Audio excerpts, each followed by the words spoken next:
Hello friends, how are you all? મજામાં છો ને મિત્રો? Yes, must be very fine. મિત્રો, આપણે ઇંગ્લિશ ગ્રામરમાં એક સરસ મજાનો ઇન્ટરેસ્ટિંગ ટોપિક કરી રહ્યા છીએ અત્યારે, ઇનડાયરેક્ટ સ્પીચ. આ ઇનડાયરેક્ટ સ્પીચમાં મિત્રો આપણે અગાઉ જે વિડીયોમાં આપણે વાત કરી હતી, અભ્યાસ કર્યો હતો, તેમાં ઇનડાયરેક્ટ માટેનું જે બેઝિક જે નોલેજ છે એના વિશેની ચર્ચા કરી હતી કે એના ભાઈ જે ફંડામેન્ટલ રૂલ્સ શું છે એ, પછી ઇનડાયરેક્ટ સ્પીચ કોને કહેવાય એટલે કે એની ડેફિનેશન જોઈ હતી, પછી change of tense, change of pronouns, change of words, આ બધું આપણે કરેલું હતું. ત્યારબાદ આપણે એસર્ટિવ સેન્ટેન્સ એટલે કે વિધાન વાક્યનો ઇનડાયરેક્ટ કરતાં શીખ્યા હતા. અને ત્યાર પછી આપણે લાસ્ટ વિડીયોમાં આપણે જ્યારે મળ્યા હતા ત્યારે ઇન્ટ્રોગેટિવ સેન્ટેન્સ એટલે કે પ્રશ્ન વાક્ય જે હોય એનું ઇનડાયરેક્ટ કેમ કરવું તેના વિશેનો અભ્યાસ કરેલો. હવે પ્રશ્ન વાક્યનું ઇનડાયરેક્ટ કરવા માટે એના બી રૂલ્સ છે અલગથી, જેની આપણે વિગતવાર ચર્ચા કરી હતી અને સાથે સાથે ઘણા બધા એક્ઝામ્પલ્સ પણ કર્યા હતા. અને ત્યારે છેલ્લે મેં તમને એવું પ્રોમિસ આપેલું કે નેક્સ્ટ વિડીયોમાં થોડા વધારે એક્ઝામ્પલ સાથે હું ફરીથી આવીશ અને તમને થોડા વધારે એક્ઝામ્પલ આ ઇન્ટ્રોગેટિવ સેન્ટેન્સના કરાવીશ. તો એને જ અત્યારે કન્ટિન્યુ રાખીએ છીએ મિત્રો આપણે.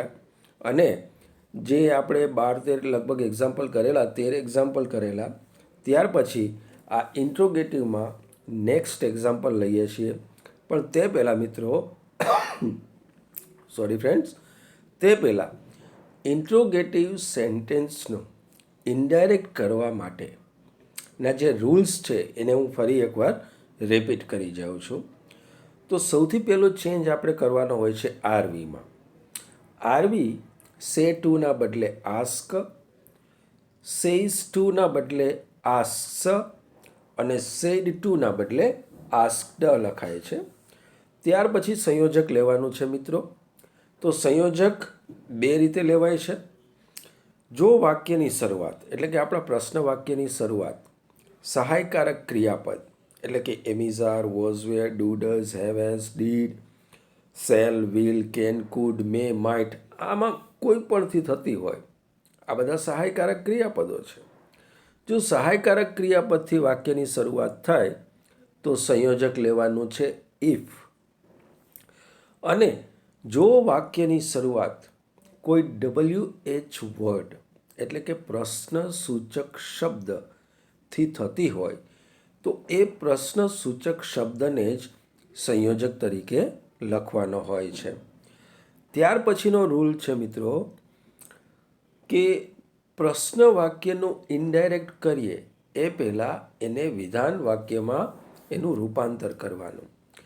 હવે પ્રશ્નનું વિધાન કેમ થાય છે તમને સારી રીતે ખબર છે મિત્રો, આપણે ઘણા બધા એક્ઝામ્પલ કર્યા છે, તો હવે એનો ખ્યાલ આવી ગયો હશે કે પ્રશ્ન વાક્યનો ક્રમ હોય છે ટુ બી સબ્જેક્ટ, જ્યારે એનું વિધાન થઈ જશે સબ્જેક્ટ ટુ બી. તો આવી રીતે વિધાન વાક્ય કરવાનું છે. અને મિત્રો વિધાન વાક્ય થઈ જાય છે તો છેલ્લેથી ક્વેશ્ચન માર્ક છે એ પણ દૂર થઈ જાય છે. અને વિધાન થઈ ગયું છે તો હવે પછી જે કંઈ ઇનડાયરેક્ટ કરવા માટેના ચેન્જીસ કરવાના છે એ બધા આપણે વિધાન વાક્ય મુજબ કરવાના છે. તો આ એના રૂલ્સ છે મિત્રો. એમાં આપણે 13 એક્ઝામ્પલ કરેલા. અહીંયા લઈએ next example. I said to the children. હવે ચાલો સૌથી પહેલો ચેન્જ કરીએ અહીંયા આપણે સેડ ટુમાં. આ આરવી છે, પ્રશ્ન વાક્ય છે, તો સેડ ટુના બદલે લખશું આપણે આસ્કડ. કર્તા અને કર્મ એમનેમ લખાશે. તો લખીએ આનો જવાબ. આઈ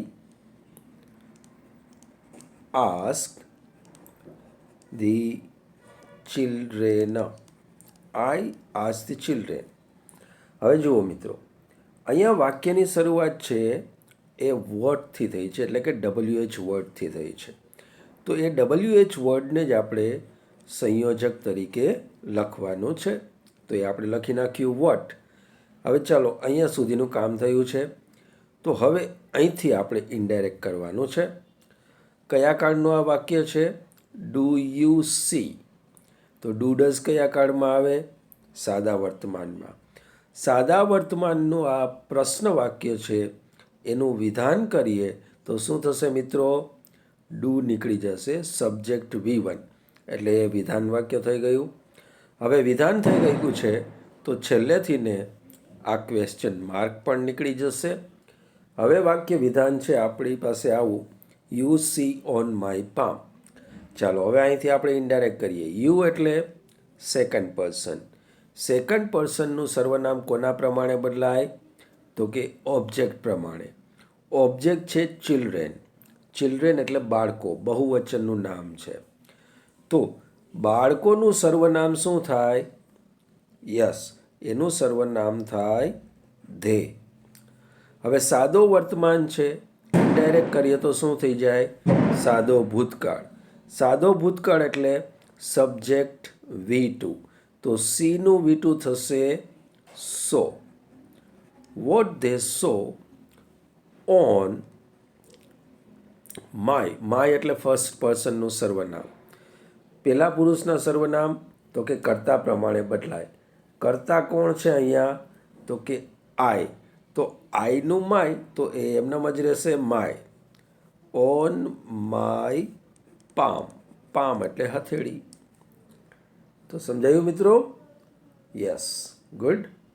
ચલો નેક્સ્ટ એક્ઝામ્પલ લઈએ. The police officer said to the thief. Police ઓફિસરે થીફ એટલે ચોર, ચોરને કહ્યું. શું કહે છે? Where have you hidden the stolen goods. Goods એટલે માલ સામાન. હાઇડ, હાઇડ એટલે છુપાવવું. એનું V3 થાય હિડન. અને સ્ટોલન એટલે ચોરાવ કે ચોરી કરેલો માલ. તો ભાઈ ચોરી કરેલો માલ તે ક્યાં છુપાવ્યો છે એવું પૂછ્યું છે. પ્રશ્ન વાક્ય છે. હવે ઇનડાયરેક્ટમાં તમને થોડું ખ્યાલ આવી જ ગયો હશે કેમ કરવાનું છે. સૌથી પહેલો ચેન્જ કરવાનો છે આરવીમાં. કર્તા અને કર્મ એમનેમ લખાશે. તો આનો આન્સર આપણે લખીએ મિત્રો. The police officer. હવે સેડ ટુ ના બદલે શું લખવાનું છે? Yes, asked. કર્મ એમનેમ લખીએ ધ થીફ. ચાલો વાક્યની શરૂઆત થઈ છે WH વર્ડથી, તો એ વર્ડને જ આપણે લખીએ સંયોજક તરીકે. હવે મિત્રો આ જે પ્રશ્ન વાક્ય છે એનું આપણે વિધાન કરવાનું છે. તો વિધાન કેવી રીતે થશે? યસ, જો અહીંયા ટુ બી છે, આ સબ્જેક્ટ છે. બંનેનું સ્થાન અરસપરસ બદલી નાખીએ તો એ વાક્ય થઈ જશે વિધાન. એટલે કે હેવ યુનું થઈ જશે યુ હેવ. અને વિધાન થઈ જાય એટલે અહીંથી આ ક્વેશ્ચન માર્ક નીકળી જશે. તો હવે આપણી પાસે વાક્ય છે આવું, you have hidden the stolen goods. ચાલો હવે વેર લખાઈ ગયું સંયોજક. યુ, યુ એટલે સેકન્ડ પર્સન. સેકન્ડના સર્વનામ કર્મ પ્રમાણે બદલાય. કર્મ છે અહીંયા થીફ. થીફ એટલે ચોર. તો ચોરનું સર્વનામ થશે હી. હેવેઝ પ્લસ V3 એટલે પૂર્ણ વર્તમાન કાળ. ઇનડાયરેક્ટ કરીએ તો થઈ જશે પૂર્ણ ભૂત. મતલબ કે હેડ V3 એટલે કે હેવેઝનું થઈ જશે હેડ. V3 આપેલું જ છે મિત્રો, હિડન. અને બીજો કોઈ આમાં ચેન્જ કરવાનો થતો નથી. The stolen goods. તો આપણો જવાબ આ રીતને બન્યો મિત્રો.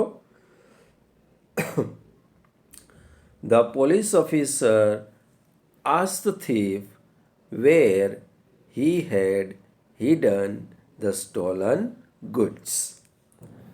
હજુ એક એક્ઝામ્પલ લઈએ મિત્રો. I said to Pooja, when will you visit the museum? ચલો સૌથી પહેલો ચેન્જ ક્યાં કરીએ? તો કે આરવીમાં. કર્તા કર્મ એમનેમ લખાશે I asked Pooja. અહીંયા પણ વાક્યની શરૂઆત કેનાથી થઈ છે મિત્રો? તો કે WH વર્ડથી. તો સંયોજક તરીકે લખીએ WH વર્ડ વેન. હવે આ કયા કાળનું વાક્ય છે મિત્રો? તો કે સાદા ભવિષ્યકાળનું પ્રશ્ન વાક્ય છે, જેનું આપણે વિધાન વાક્ય કરવું પડશે. તો વિધાન કરીએ તો ટુ બી સબ્જેક્ટનું સ્થાન બદલી સબ્જેક્ટ ટુ બી કરવાનું છે. એટલે વાક્ય બનશે આમ: you will visit the museum.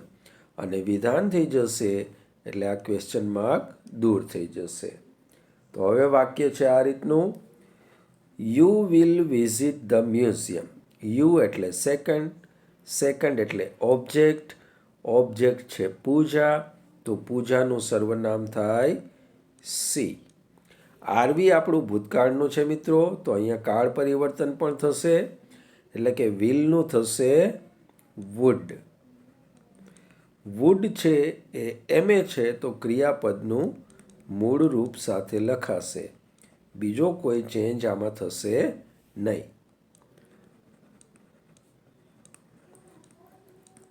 તો આપણો જવાબ બન્યો આ રીતનો મિત્રો: I asked Puja when she would visit the museum.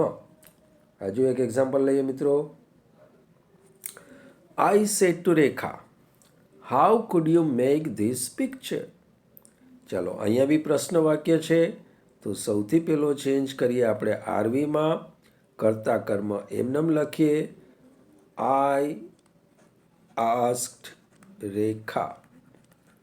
જુઓ મિત્રો, અહીંયા પણ વાક્યની શરૂઆત થઈ છે હાવ, એટલે કે WH વર્ડથી.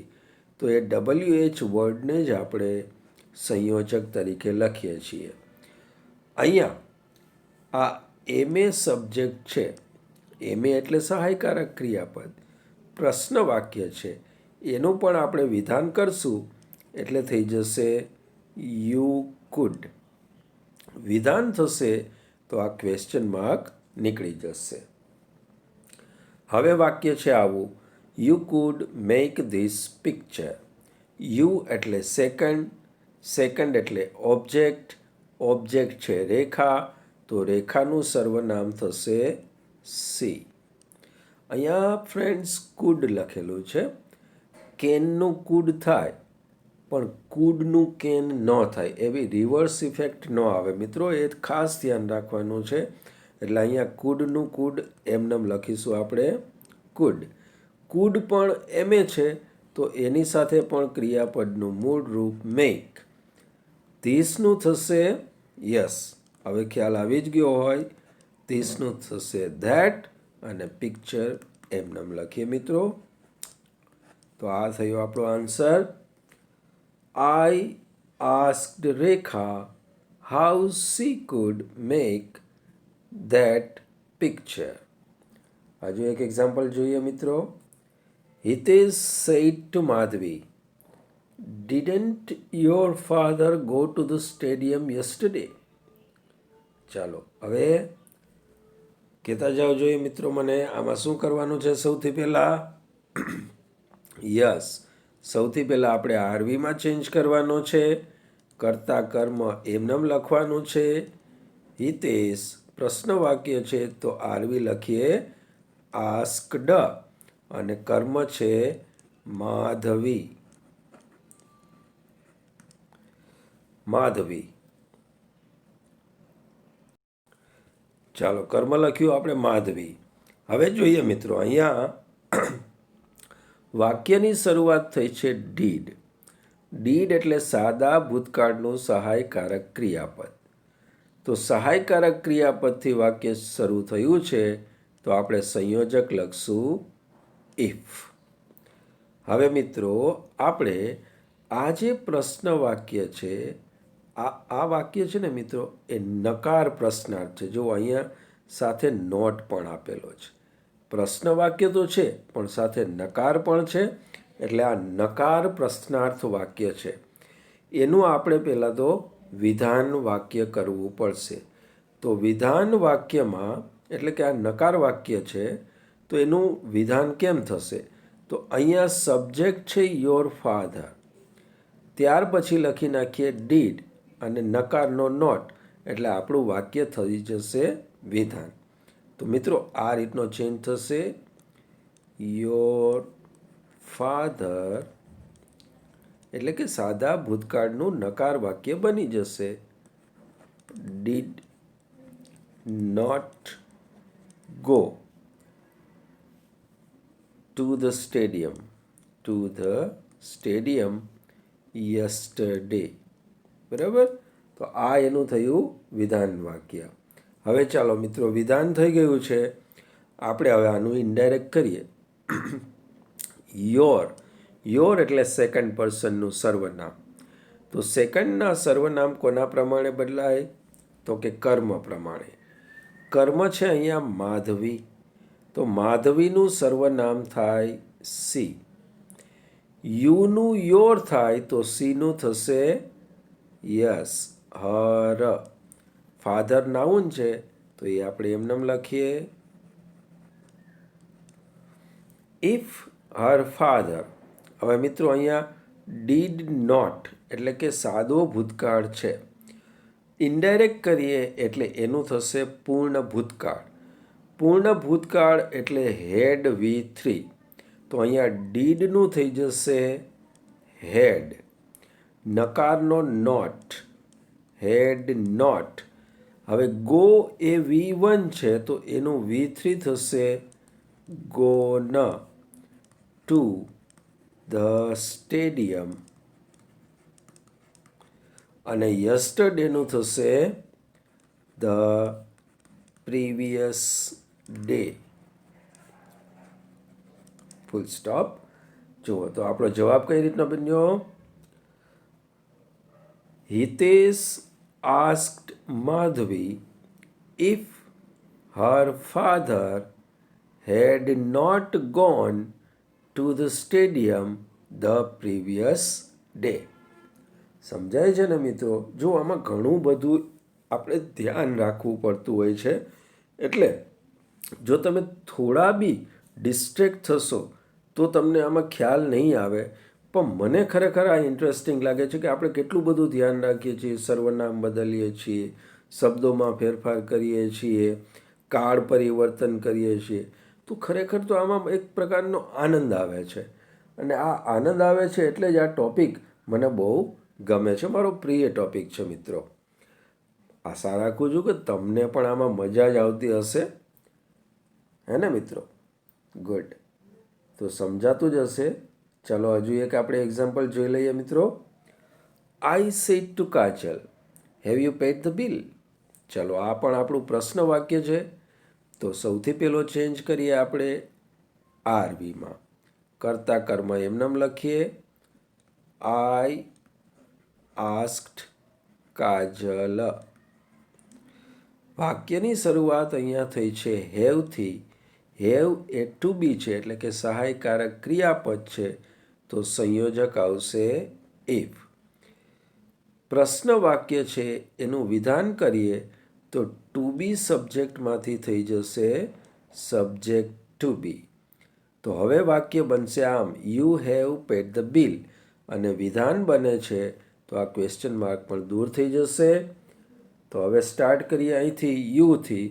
યુ એટલે સેકન્ડ, સેકન્ડ એટલે ઓબ્જેક્ટ, ઓબ્જેક્ટ છે કાજલ, તો કાજલનું સર્વનામ થાય સી. હેવેઝ પ્લસ V3 એટલે પૂર્ણ વર્તમાન કાળ. ઇનડાયરેક્ટ કરો તો થઈ જાય પૂર્ણ ભૂતકાળ. પૂર્ણ ભૂતકાળ એટલે હેડ V3 એટલે કે હેવેઝનું થઈ જશે હેડ.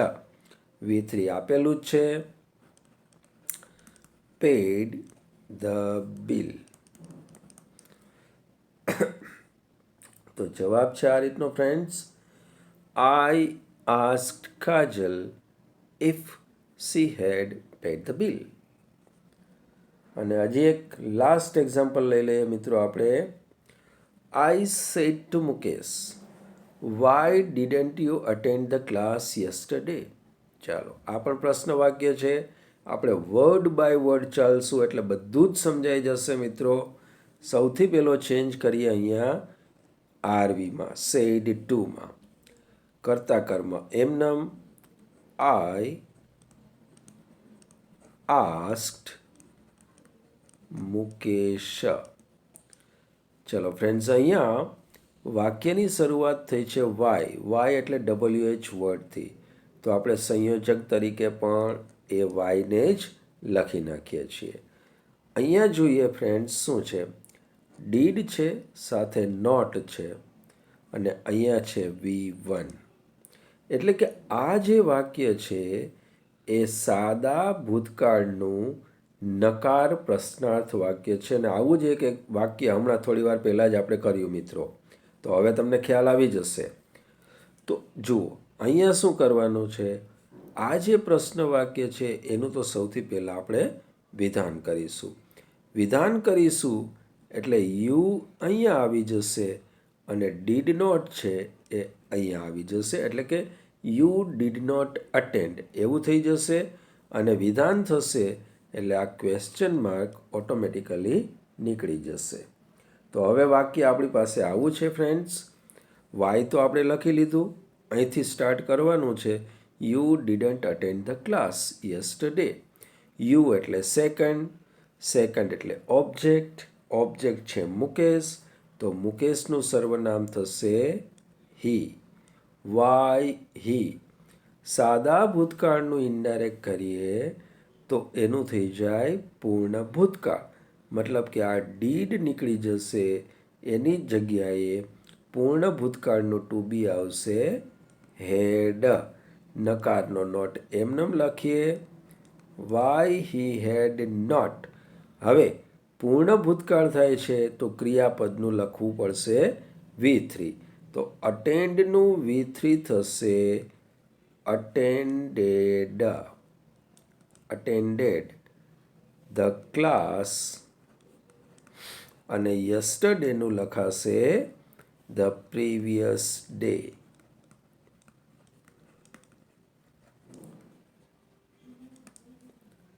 ઓકે ફ્રેન્ડ્સ, જુઓ તો આપણો જવાબ શું થયો, I asked Mukesh why he had not attended the class the previous day.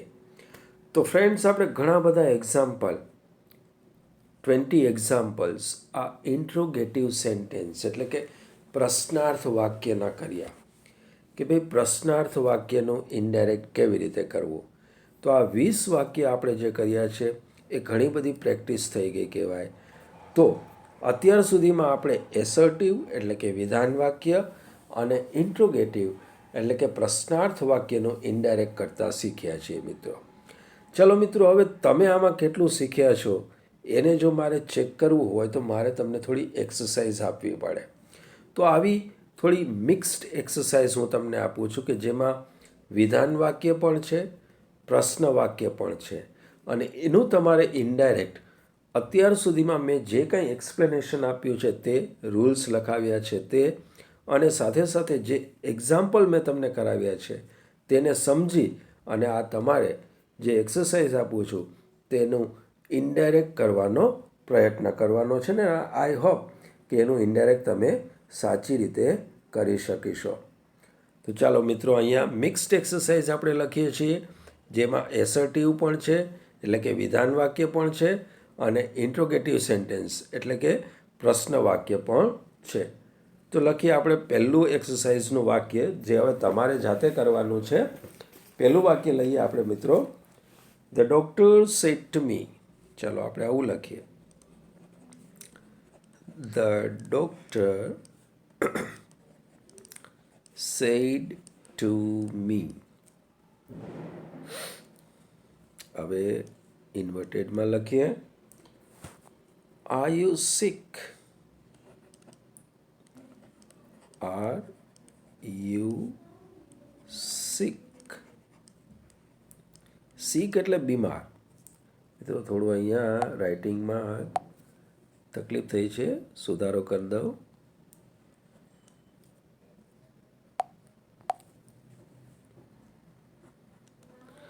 R you sick? Sick એટલે બીમાર. શું તમે બીમાર છો? એવું ડૉક્ટર સાહેબે મને કહ્યું. તો આ પ્રશ્ન વાક્ય છે. બીજું વાક્ય લઈએ આપણે મિત્રો,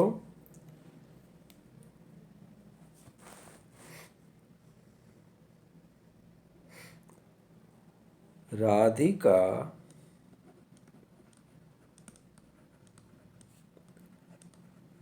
said to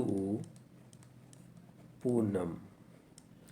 Radhika said to પૂનમ. હવેનું વાક્ય આપણે ઇન્વર્ટેડમાં લખીએ. I saw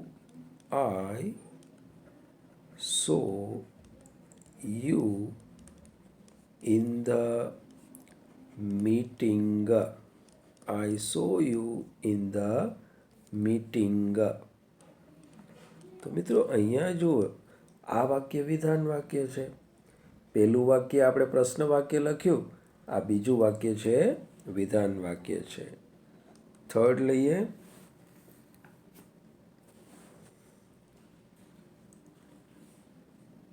The children said to me. હવે આપણે ઇન્વર્ટેડમાં લખીએ. Why do you give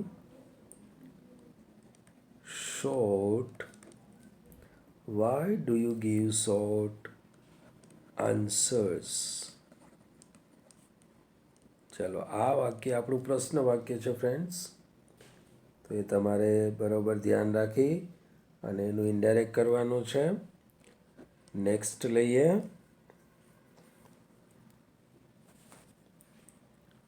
She said to me. She said to me. શું કહે છે એ આપણે ઇનડાયરેક્ટ ઇન્વર્ટેડમાં લખીએ. I have purchased. પરચેઝ એટલે ખરીદવું. I have purchased new books from the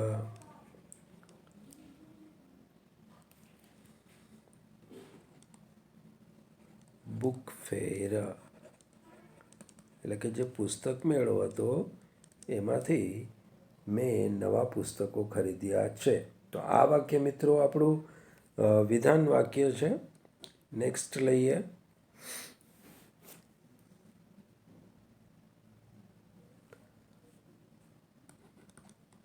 Alpa said to Parul. શું કહે છે એને આપણે ઇન્વર્ટેડમાં લખીએ. Water always boils. બોઇલ એટલે ઉકળવું. boils at 100 degrees Celsius. ચાલો, આ વાક્ય પણ આપણું વિધાન વાક્ય છે. નેક્સ્ટ લઈએ. Number 6.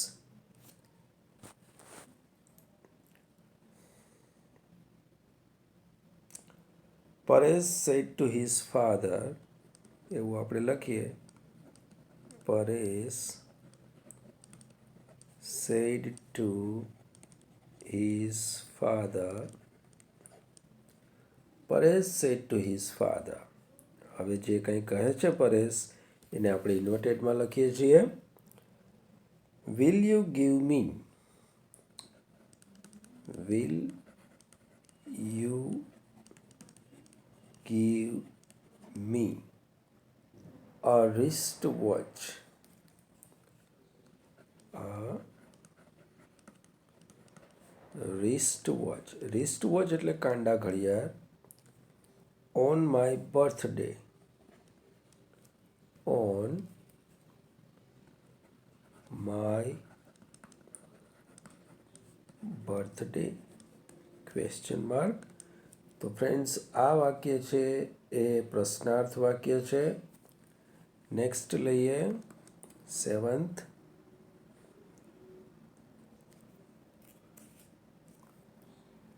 The officer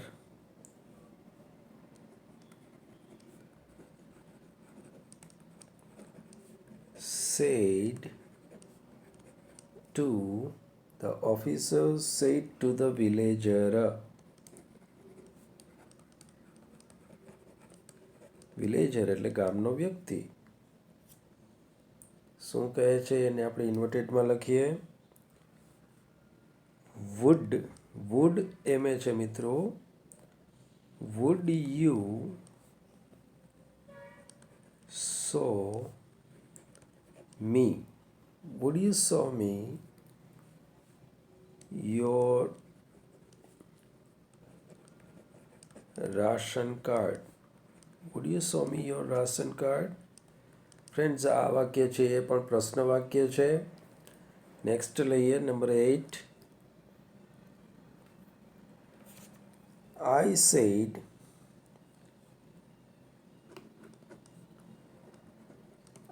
said the science teacher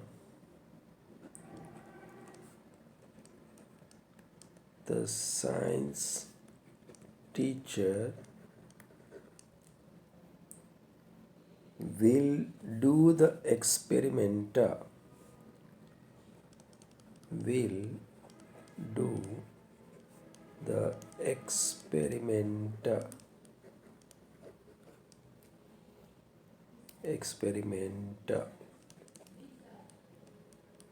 જો ફ્રેન્ડ્સ, આ વાક્ય છે વિધાન વાક્ય છે. I said the science teacher will do the experiment. 9th લખીએ.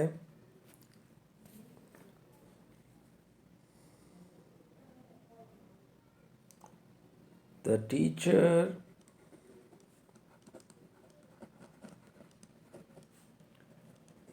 said to Sanjay.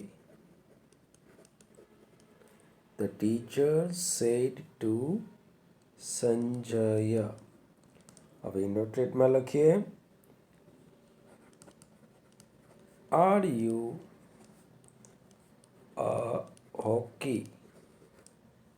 Sorry friends, જુઓ થોડું અહીંયા લખવામાં મિસ્ટેક થઈ ગઈ, સુધારી લઈએ આપણે.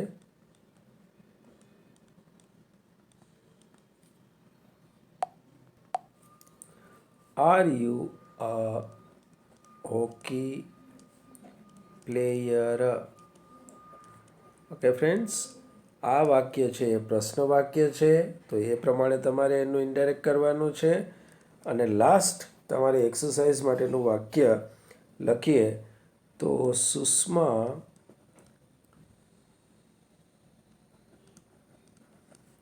સેડ. હવે ઇન્વર્ટેડમાં લખીએ.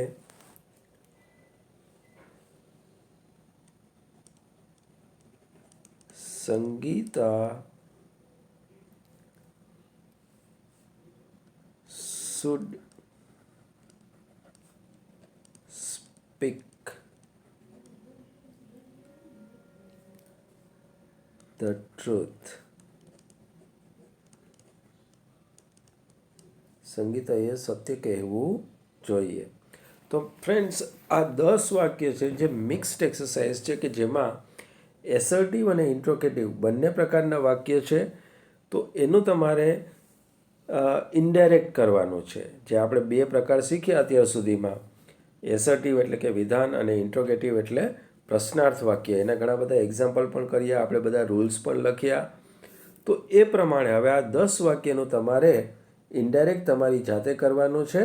અને આઈ હોપ કે આ કામ કરવામાં તમને આનંદ પણ આવશે અને તમે સાચી રીતે પણ આ કામ કરી શકશો.